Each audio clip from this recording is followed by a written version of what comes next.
Episode के start में कुछ बंदे अपनी पावर से एक बैरियर बना लेते हैं और शाओयेन और फायर पाइथन को उसके अंदर कैद करने लगते हैं।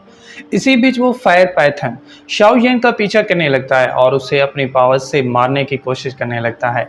क्योंकि उस फायर पाइथन की पावर बहुत ज़्यादा थी, इसलिए ये देख के शाओयेन खुद को उसके अटैक से बचाने लगता है और उस बैरियर से बाहर निकलने की कोशिश करने लगता है। तभी वो फायर पाइथन शाओयेन के पास आ जाता है और अपनी फायर एनर्जी से उस पर अटैक करने लगता है। ये देख के शाओयेन अपनी पावर्स को इंक्रीज कर देता है और फ्लाई करके नीचे ज़मीन की तरफ चला जाता है। क्योंकि वो फायर पाइथन उसके पीछे आ रहा था, इसलिए ये देख के शाओयेन ज़मीन पे पहुंच के फ़ौरन आसमान की तरफ चला जाता है, जिससे वो फायर पाइथन नीचे ज़मीन से टकरा जाता है और काफ़ी हर्ट हो जाता है। क्योंकि शाओयेन ने उसे काफ़ी हर्ट कर दिया था, इसलिए ये देख के शाओयेन फ्लाई करके उस बैरियर से बाहर निकलने लगता है। तभी वो फायर पाइथन अपनी फायर बॉल से शाओयेन पे अटैक कर देता है, जिसके लगने से शाओयेन काफ़ी हर्ट हो जाता है।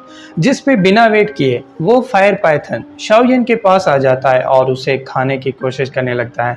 क्योंकि वो हान फेंग को मारने में नाकाम रहा था, इसलिए शाओयेन अपने टीचर यानी याओ लाओ चैन से माफ़ी मांगने लगता है और उसे कहता है कि मेरी नाकामी के पीछे इस वक्त तुम्हारा भी हाथ है।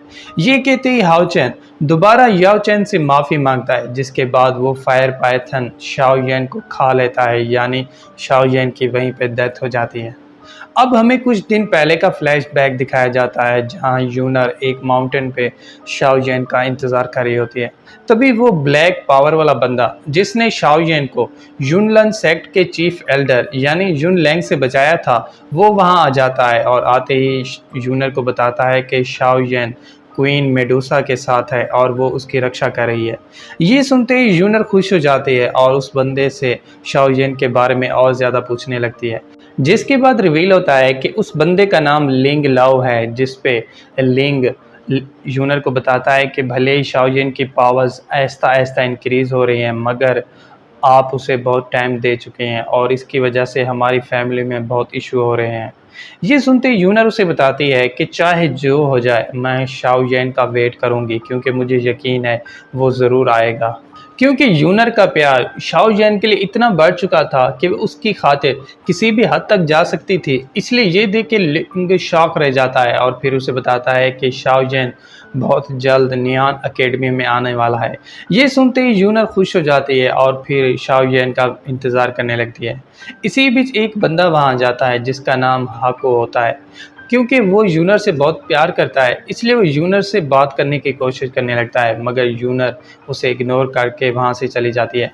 तभी यूनर की टीचर मिस राओलिन वहाँ आ जाती है और आते ही यूनर को बताती है कि हर साल की तरह इस साल भी नियान एकेडमी में कंपटीशन होने जा रहा है, जहाँ पे टॉप 20 फाइटर्स हिस्सा लेंगे। हालांकि पिछले साल तुम उस कंपटीशन में हिस्सा ले सकती थी और अपनी पावर्स की मदद से उस कंपटीशन को जीत भी सकती थी, मगर तुमने उस बदबूदार शाओयेन की खातिर उस कंपटीशन को छोड़ दिया। अगर तुम मेरी सबसे अच्छी स्टूडेंट ना होती तो मैं उस बदबूदार शाओयेन का नाम फ़ौरन टॉप 20 की लिस्ट में से निकाल देती। ये सुनते ही यूनर शाओयेन की तरफ से राओलिन से माफ़ी मांगने लगती है और फिर उसे बताती है कि आप टेंशन ना लो, शाओयेन इस साल ज़रूर आएगा और नियान एकेडमी के कंपटीशन में हिस्सा लेगा। ये कहते ही दोनों वहाँ से चली जाती हैं, क्योंकि यूनर उसे इग्नोर करती थी और शाओयेन की खातिर कुछ भी कर सकती थी। इसलिए ये सोच के हाको काफ़ी गुस्सा हो जाता है और अपनी पावर से एक ट्री को डिस्ट्रॉय कर देता है। इसी बीच शाओयेन ब्लैक डोमेन के अंदर पहुंच जाता है, क्योंकि वो जुंगजी की पावर्स को यूज़ करके फ्लाई करके आगे जा रहा था। इसलिए ये देख के याओ चैन फ़ौरन उसे अपनी जुंगजी की पावर्स को छुपाने का कहने लगता है और फिर उसे बताता है कि ब्लैक डोमेन में जुंगजिन की फ्लाइंग स्किल्स बहुत नायाब हैं। अगर किसी ताकतवर बंदे ने तुम्हें उड़ते हुए देख लिया तो वो तुम पे अटैक कर देगा और तुम्हें मारने की कोशिश करने लगेगा। ये सुनते ही शाओयेन शॉक रह जाता है और फिर पैदल चल के आगे बढ़ने लगता है। तभी एक बंदा शाओयेन पे एक तीर से अटैक कर देता है और उसे आगे बढ़ने से रोक लेता है, जिस पे वो बंदा उसे बताता है कि अगर तुमने ब्लैक डोमेन को क्रॉस करना है तो फिर तुम्हें 500 सोने के सिक्के देने पड़ेंगे, क्योंकि शाओ येन उनसे फाइट करके अपनी पावर्स को वेस्ट नहीं करना चाहता था, इसलिए वो उसे 500 सोने के सिक्के दे देता है, जिसके बाद शाओ येन ब्लैक डोमेन के अंदर चला जाता है। अब जैसे ही शाओ येन उस ब्लैक डोमेन के अंदर पहुंचता है तो उसकी नज़र ढेर सारे लोगों पे पड़ती है जो वहाँ पे नायाब ट्रेजर्स बेच रहे होते हैं। मगर शाओ येन जो कि ब्लैक सील सिटी तक जाने का मैप ढूंढ रहा था, वो उसे वहाँ नहीं मिलता। ये देख के शाओ येन एक और शॉप पे चला जाता है जहाँ कुछ लोग उस शॉप के ओनर को टॉर्चर कर रहे होते हैं, जिसका नाम डोमा होता है। हालांकि डोमा ने उन सबको ढेर सारे सोने के सिक्के दे दिए थे, मगर फिर भी वो उससे और ज़्यादा सोने के सिक्के मांगने लगते हैं, क्योंकि शाओ येन उनके बीच नहीं आना चाहता था। इसलिए ये देख के वो वहाँ से जाने लगता है, मगर वो बंदे उसके पीछे आ जाते हैं और उसके आसपास घेरा डाल लेते हैं। क्योंकि शाओ येन उन्हें बहुत रिच लग रहा था, इसलिए वो बंदे उसे धमकी दे के उससे उसका सारा सोना मांगने लगते हैं, मगर शाओ येन उन्हें देने से इनकार कर देता है। ये देख के वो बंदे शाओ येन पे अटैक कर देते हैं और उसे मारने की कोशिश करने लगते हैं, मगर शाओ येन अपनी पावर्स को एक्टिवेट कर लेता है और उससे उन सब पे अटैक कर देता है, जिससे वो सब काफ़ी हर्ट हो जाते हैं और फिर वहीं पे बेहोश हो जाते हैं। क्योंकि शाओ येन ने उसको उन गुंडों के चुंगल से बचा लिया था, इसलिए ये देख के डोमा बहुत खुश हो जाता है और फिर उसे बताता है कि मैं अपने साथियों के साथ ब्लैक सील सिटी की तरफ जा रहा हूँ। अगर तुम चलना चाहो तो मैं तुम्हें वहाँ तक लिफ्ट दे सकता हूँ।